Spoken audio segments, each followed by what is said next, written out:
안녕하십니까. 신의기의 국방TV 데일리 디펜스입니다. 자, 오늘도 아주 중요한 안보 소식 살펴보도록 하겠습니다. 러시아가 전승절이라고 하죠. 2차 대전에 독일이 유럽에서 항복했던 때가 바로 80년 전인데, 그래서 80주년 전승절 기념일 5월 9일 날 기념 열병식을 하는데, 여기에 여러 정상들을 초청했어요. 그 중에서도 시진핑 중국 국가주석이 오늘 러시아를 방문한다라는 거 아니겠습니까? 그래서 이 큰 행사를 하게 되는데, 여기에 뭐 헝가리, 그리고 슬로바키아 총리, 이런 이 EU, 나토 내의 친러시아 국가 정상도 있고, 그리고 벨라루스 대통령 등 여러 정상이 오는데, 여기에 이 행사장에 우크라이나의 자폭 드론 공격이 있을 것이다 라는 거예요. 그걸 또 우크라이나가 예행 연습을 했는데 모스크바가 다 뚫려버렸다. 그래서 모스크바 여기저기서 뻥뻥 터지는 폭음이 들리고 파괴가 되는 상황이 벌어졌는데, 지금 러시아 큰일 났습니다. 어떤 상황인지 보도록 하겠습니다. 정보 브리핑 먼저 하겠습니다. 미국의 7함대 전진 배치 항공모함인 조지 워싱턴함이 승조원 복귀했고, 이제 물자 적재를 시작했다고 합니다. 수일 내에 이제 작전 출항을 할 듯하다라는 건데, 자, 오랫동안 원자로 개수공사 오버홀을 하고, 그리고 이제 이 로널드 레이건과 교체를 해서 조지 워싱턴이 7함대 요코스카에 왔습니다. 그런데 오자마자 작전하지 않고 또 뭐 몇 달 동안 이렇게 수리를 했는데, 아니 이 수리를 샌디에고에서 다 하고 오지 왜 이렇게 여기 와서 또 하는지, 아무튼 뭔가 수리를 하고, 그리고 지금 이제 승조원들 밖으로 나갔던 승조원들 다 들어와서 이제 타고 승함하고, 그리고 물자까지 적재하고 출항할 준비를 한다. 이제 이 동중국해 그리고 남중국해 자신의 영역이죠. 여기에 내가 왔다라고 하는 이 영역 표시를 하러 다니는 작전에 나갈 것이다 라는 겁니다. 파키스탄은 인도의 핵 공격 위협 발언했습니다. 그리고 나서 인도군의 주요 웹사이트에 대규모 사이버 공격을 감행했는데, 이게 왜 이러냐 하면은 지금 인도가 그 인더스강 상류 지역을 전부 인도가 장악하고 있죠. 그 지역의 물줄기를 여러 군데 끊었는데 또 몇 군데 더 끊어버린 겁니다. 그래서 지금 이 파키스탄이 분노해서, 원래 이거 다 끊으면 이 핵전쟁이다 이렇게 선언했지 않습니까?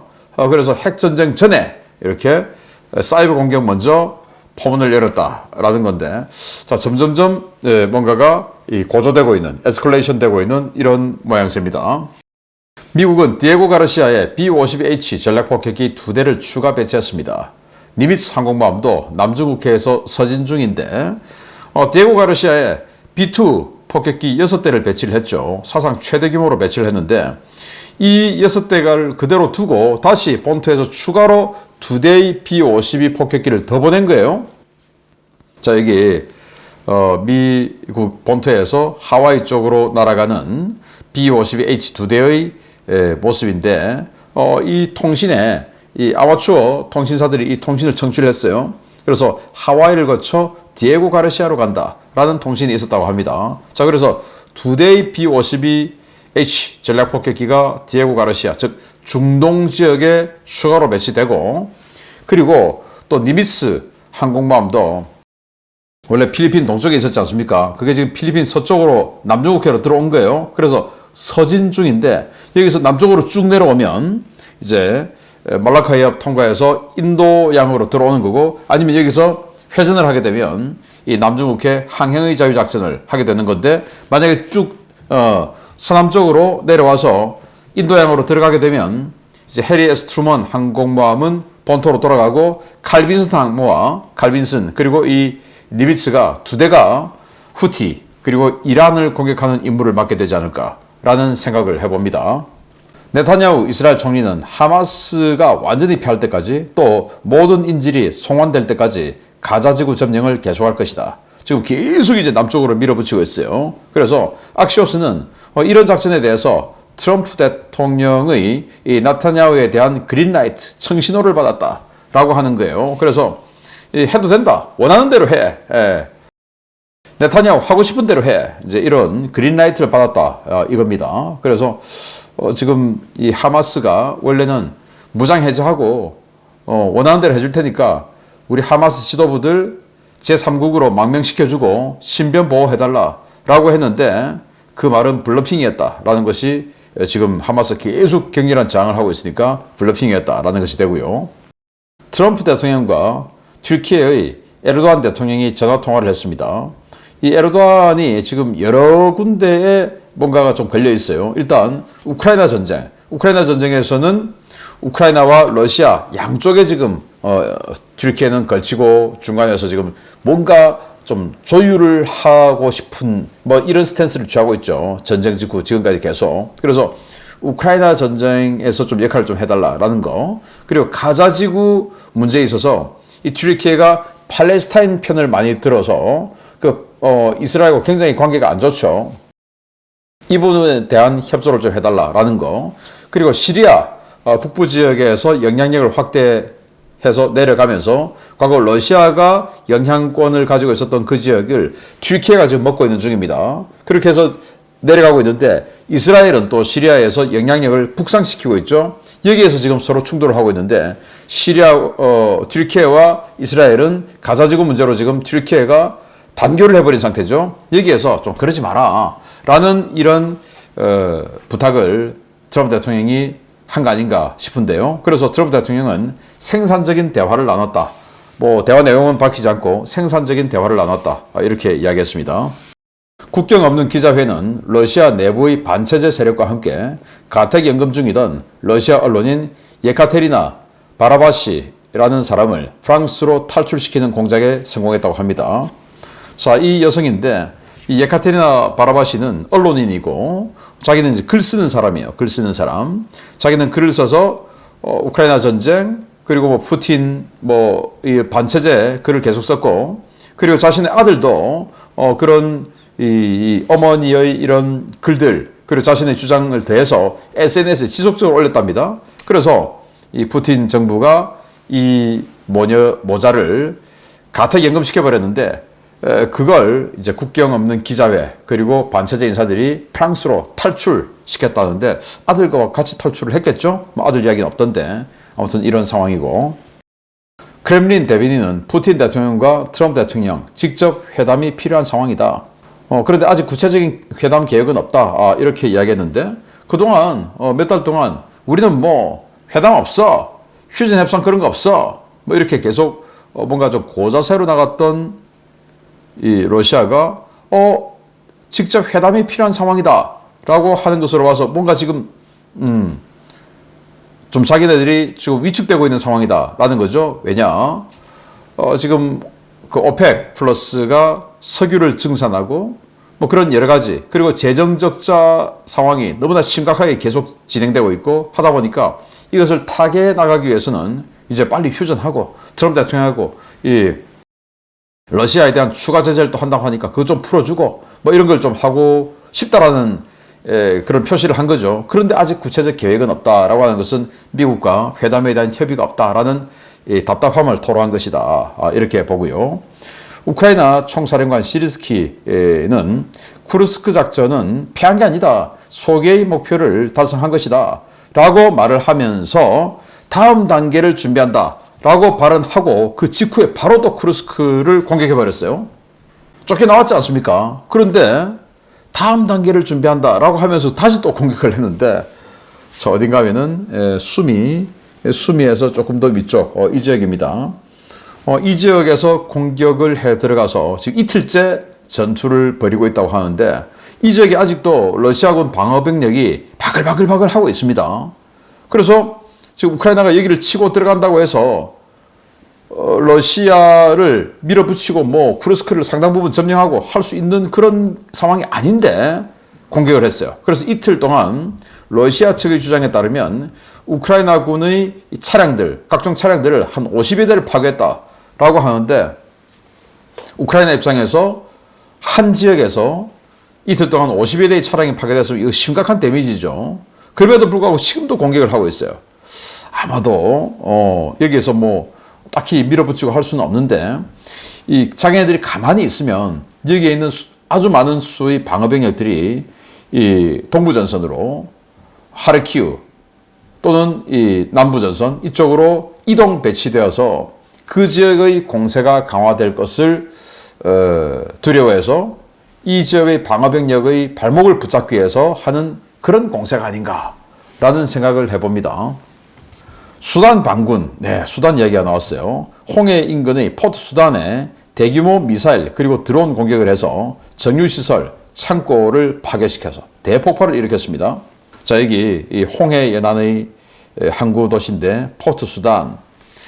수단의 정부군은 미국과 서방 세계가 인정을 하고 있는 것이고, 그리고 지금 이 공격을 한 반군은 러시아와 의외로 UAE가 지원을 하고 있어요. 그 반군이 지금 정부군의 포트 수단을 이렇게 공격을 해버렸다라는 거고요. 정말 이 중동 지역 바람 잘 날 없습니다. 멕시코 대통령이 어제 제가 또 알려드렸었죠. 또 트럼프 대통령이 멕시코 대통령에게 니들이 마약 카르텔 그거 해결하지 못하니까 우리가 군대를 보내서 제압해 줄게 라고 한 것을 멕시코 대통령이 거부했다라고 했지 않습니까? 그 멕시코 대통령이 내가 트럼프를 막아냈어 라고 하는 이 기자회견을 한 겁니다. 트럼프와 미군 투입 전화 통화한 것은 사실인데 주권과 영토는 양보할 수 없는 것이다 라고 재천명했어요. 맞아요. 주권과 영토는 양보할 수 없는 것이죠. 그런데 그 전국을 뒤덮고 있는 마약 카르텔을 어떻게 해결할 것이다 라는 말은 전혀 없어요. PC들이 원래 그래요. 주권과 영토는 양보할 수 없는 것이야. 맞는 말이죠. 원래 PC가 올바른 이야기만 하는 거니까. 그런데 지금 이 멕시코의 공권력, 정부의 행정력 뭐 이런 것들을 전부 다 뒤덮고 있는 이 마약 카르텔을, 그렇지만은 미군을 우리는 거부하고 우리 스스로 이걸 어떻게 할 거야? 이 말은 없습니다. 예를 들어서 주한미군 철수시키고 전자권 전환하고, 왜 주권 국가로서 우리가 전자권 가지는 것은 당연한 거 아닌가? 라고 하면서, 그러면 그 미군이 떠나가고 우리가 전자권을 스스로 행사하게 되었을 때 들어가야 하는 비용, 이런 것들을 어떻게 충당하겠다. 그러면 국민들, 당신네들은 어떤 희생을 해야 된다. 이런 말은 전혀 없고 그냥 좋은 말만 하는 거. 이게 이제 PC가 하는 소리입니다. 정신 번쩍 차려야 됩니다. 이런 사람들. 자, 주요 소식 들어가겠습니다. 블라디미르 푸틴 러시아 대통령은 물론 시진핑 중국 국가주석까지 참석할 예정인 5월 9일 전승절 기념식을 준비 중인 러시아에 비상이 걸렸습니다. 러시아가 행사를 앞두고 모스크바 방공을 대폭 강화하고 있는 가운데 행사가 나흘 남은 5월 5일 새벽 모스크바에 대규모 드론 공습이 감행되었습니다. 우크라이나가 현지 시각 5월 4일과 5일 이틀에 걸쳐 모스크바를 겨냥한 장거리 드론 공격을 감행했으며 모스크바 시내 여러 군 시설이 파괴됐다고 복수의 오신트 소식통과 우크라이나 군사정보국이 현지 시각 5월 6일 밝혔습니다.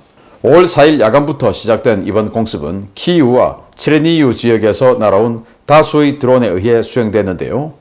러시아는 브란스크와 칼루가 일대에서 22대의 드론을 격추했고 모스크바 외곽에서도 4대의 드론을 격추했다고 밝혔지만 모스크바 시내 드론 피격은 막지 못했습니다. 우크라이나의 공격 목표는 모스크바의 관문인 도모데도보, 브누코보, 주콥스키 공항이었는데요. 러시아는 모든 드론을 격추했다고 밝혔지만 공항 주변의 시설들이 다수 피격되고 곳곳에서 폭발음과 섬광이 관측되었습니다.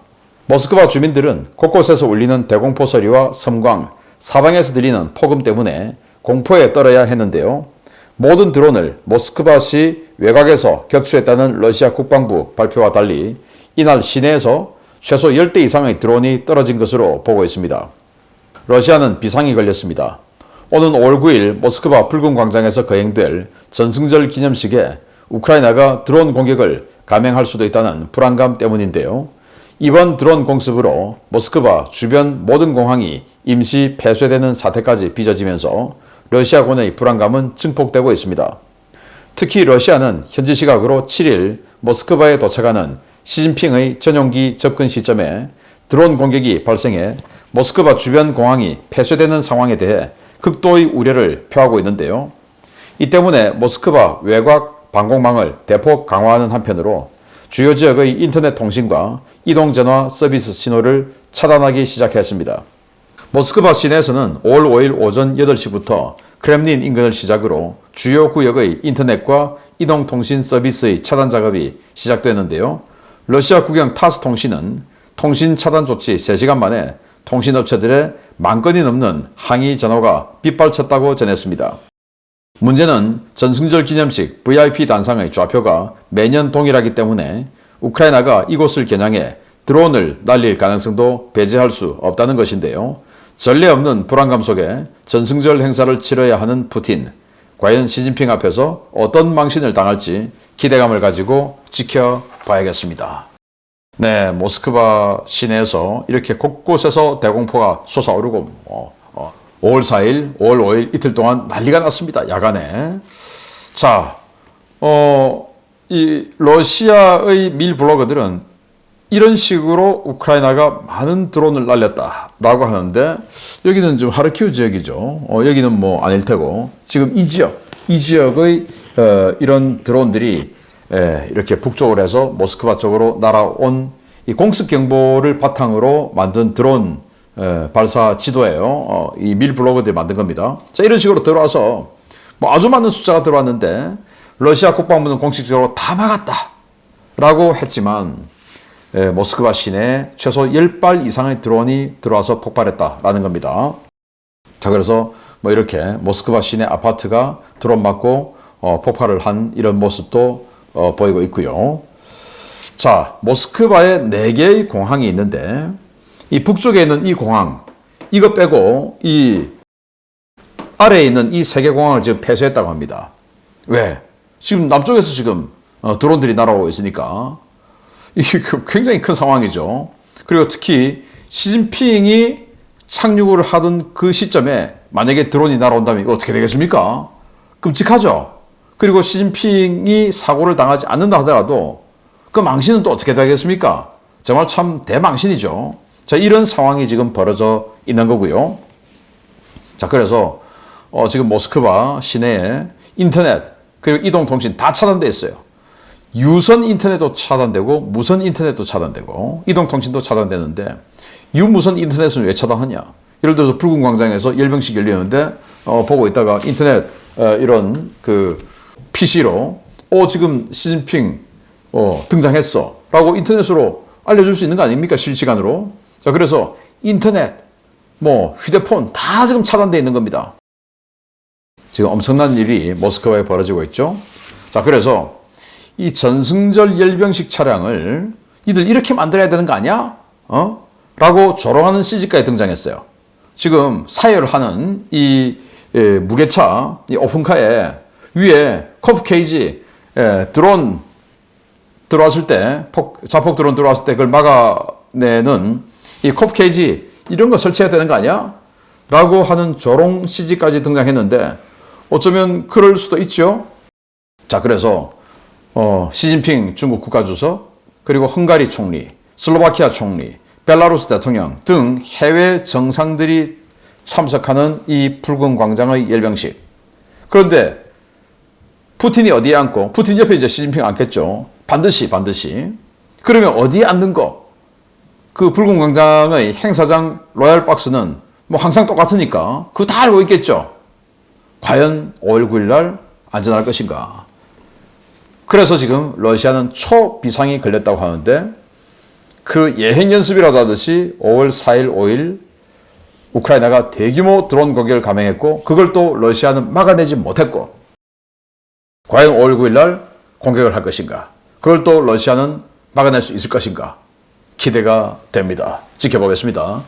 마치겠습니다. 감사합니다.